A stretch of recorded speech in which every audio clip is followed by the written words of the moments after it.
جو ججمنٹس نظر انداز کی گئی ہیں، چاہے وہ سپریم کورٹ آف پاکستان کا 2017 کا فیصلہ ہو، چاہے وہ اسلام آباد ہائی کورٹ کا حالیہ فیصلہ ہو، جس میں انہوں نے الیکشن کمیشن کو یہ کہا تھا کہ قانون کے مطابق آپ پابند ہیں کہ آپ نے کسی سیاسی جماعت کے درمیان کوئی ڈسکریمنیشن نہیں کرنی، آپ نے تمام سیاسی جماعتوں کے بینک کے کھاتوں کے گوشواروں کی جانچ پڑتال آپ نے کرنی۔ لیکن الیکشن کمیشن جو ہے اس نے کہا کہ میرا ٹریک ریکارڈ جو ہے وہ خراب نہ ہو جائے، میں نے ہر معاملے میں جو ہے وہ پی ٹی آئی کو آگے رکھنا ہے اور نون لیگ اور پیپلز پارٹی کے ساتھ جو ہے وہ لاڈلوں جیسا سلوک کرنا ہے۔ پیپلز پارٹی اور نون لیگ اور پی ٹی آئی کی جو اسکروٹنی کمیٹیاں ہیں یہ ایک وقت میں بنی ہیں، جو یہ بار بار بات کی جاتی ہے جی 8 سال میں 4 سال تو یہ اسکروٹنی کمیٹی نے لے لیے اور یہ الیکشن کمیشن کے اس فیصلے نے لے لیے، 1.5 سال اس میں حنیف عباسی سپریم کورٹ کے اندر کیس کو لے کر گئے، اس وجہ سے الیکشن کمیشن میں ہیئرنگز نہیں ہوتی رہیں۔ باقی وقت جو ہے جو ہماری قانونی ریمیڈیز تھیں، جس میں ہم نے پٹیشنر کا لوکس اسٹینڈائی چیلنج کیا ہوا تھا، کیونکہ یہ تو اسکروٹنی کمیٹی میں بھی آیا کہ اکبر ایس بابر کے پاس کسی قسم کا کوئی ایسا کریڈیبل ڈاکومنٹ موجود نہیں تھا جو کسی کورٹ آف لاء کے اندر بطور ثبوت کے پیش کیا جا سکے۔ لیکن پیپلز پارٹی اور نون لیگ کا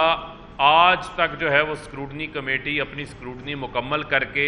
الیکشن کمیشن میں رپورٹ جمع نہیں کروا سکی، اور جب ہم نے ان کا وہ ریکارڈ دیکھا ہے جو اسٹیٹ بینک سے بھی انہوں نے منگوایا ہے تو اس میں ہوشربا انکشافات سامنے آئے ہیں۔ 36 کروڑ روپے کا ایسا حساب ہے جو پیپلز پارٹی بتا ہی نہیں سکی الیکشن کمیشن کے سامنے کہ اس کے ذرائع کون سے ہیں، یہ پیسہ جمع کروانے والے کون سے لوگ ہیں۔ 66 کروڑ روپیہ نون لیگ نہیں بتا سکی کہ اس کے ذرائع کون سے ہیں، یہ 15 کروڑ 20 کروڑ 5 کروڑ روپے کی رقوم جو ہے وہ کس نے ڈالی ہیں۔ ان سے یہ سوال پوچھا تو ان کے ایک اکاؤنٹنٹ ہے، وہ کہتے ہیں جی یہ 5 کروڑ کا چیک تو میاں صاحب کو ایک گجرانوالہ کے بندے نے دیا تھا، وہ تو فوت ہو گیا ہے، اس کا نام پوچھا تو فوت ہونے والے کا نام انہیں معلوم نہیں تھا۔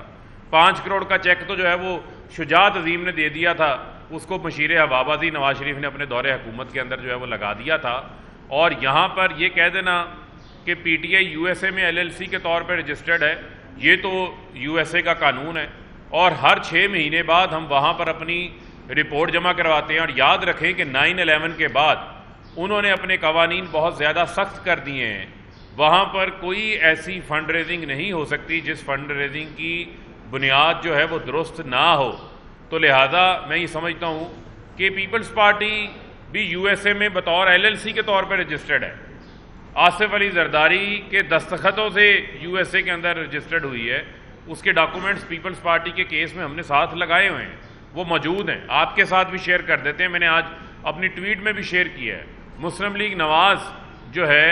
ان کے روہیل ڈار جو ہیں ان کے دستخطوں کے ساتھ، جو ان کے فورن کے کوئی پریزیڈنٹ ہیں، پی ایم ایل این یو ایس اے میں ایل ایل سی کے طور پہ رجسٹرڈ ہے، ایک میاں فیاض ہیں نون لیگ کے، ان کے نام سے یو ایس اے میں ایل ایل سی کے طور پہ رجسٹرڈ ہے، جو وہاں پر یہ اپنی ایکٹیویٹیز کر رہے ہیں، اور مارک سیگلز کو پیمنٹس ہوتی رہی ہیں لابی کرنے کے لیے۔ اور مارک سیگل آپ کو یاد ہے مشہور لابیسٹ ہے، جن کو بی بی شہید کے جو کیس میں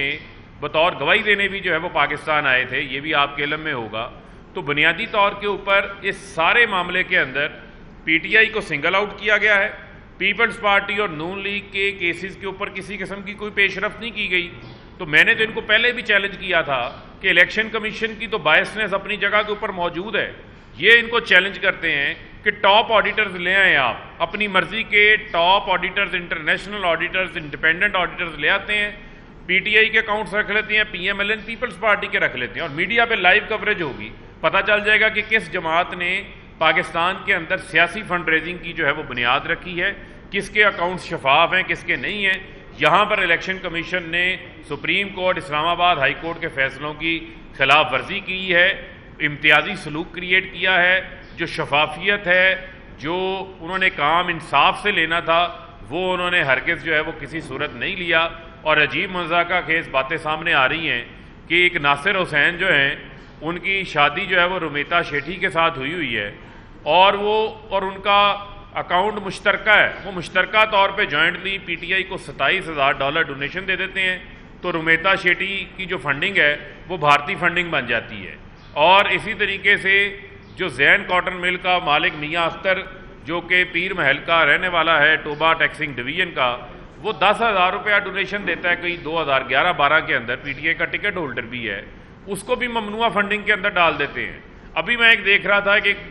لڑکا آصف ہے، وہ پے پال کے اوپر $100 دیتا ہے پی ٹی آئی کو، اپنی